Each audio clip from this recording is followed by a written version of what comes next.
bienvenue dans ce cours consacré à l'apprentissage du tableur sous le logiciel Microsoft Excel. Dans cette activité, on va s'intéresser à la saisie des données dans les cellules du feuille de calcul et la saisie des formules. Donc, on a une fille appelée Asna qui a acheté 5 stylos, 2 cahiers et un cartable. Elle a réalisé le tableau suivant pour refaire les calculs. Donc, ici, on a colonne qui concerne les produits, la quantité des produits. Donc, il a acheté 5 stylos, on va mettre 5. Comme il a acheté 2 cahiers, on va mettre 2 et un cartable. Concernant le prix unitaire des stylos, c'est 1 dirham,50 centimes. Le prix unitaire, ça veut dire de chaque élément, ou bien de chaque produit.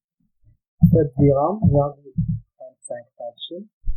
Et le prix unitaire du cartable, c'est 87 dirhams,50 centimes. Maintenant, on va calculer le total. Le total, ça veut dire le total de chaque produit. Donc, on va saisir une formule. Et on a dit qu'une formule commence par le signe égal. Égal, le total de chaque produit, c'est la quantité fois le prix unitaire. Donc, la valeur de C6 fois la valeur de D6. Et on valide en appuyant sur la touche Entrée ou bien en cliquant sur le bouton Entrée de la feuille du calcul. On passe maintenant pour calculer le total des cahiers. On tape le signe égal. Voilà. La valeur de C7 fois la valeur de D7. Et on valide par entrée. Égale la valeur de C8 fois la valeur de D8. Et on tape entrée. Maintenant, on va calculer la somme payée pour acheter tous ces produits. Donc, la somme payée, c'est le total de tous les produits. C'est le total, si on veut dire le total des totaux, égale le total des stylos plus le total des cahiers plus le total cartable. On a un seul cartable et on valide par entrée. Donc la somme payée c'est 109 dirhams,70 centimes.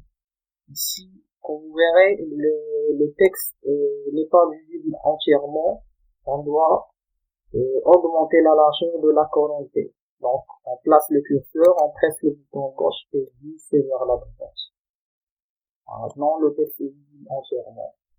Donc, comme vous verrez, on a refait le calcul pour déduire la somme à payer.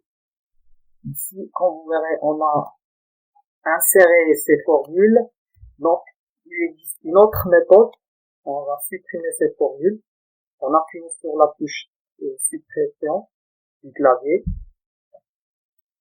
Donc, la méthode, ou bien l'autre méthode à appliquer pour effectuer la somme, on va sous l'onglet accueil, on va accéder au groupe de commande édition. Ici, comme vous verrez, le symbole ou bien le signe sigma, on clique sur sigma.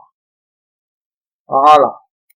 Donc, sigma pour obtenir la formule permettant d'effectuer la somme automatique.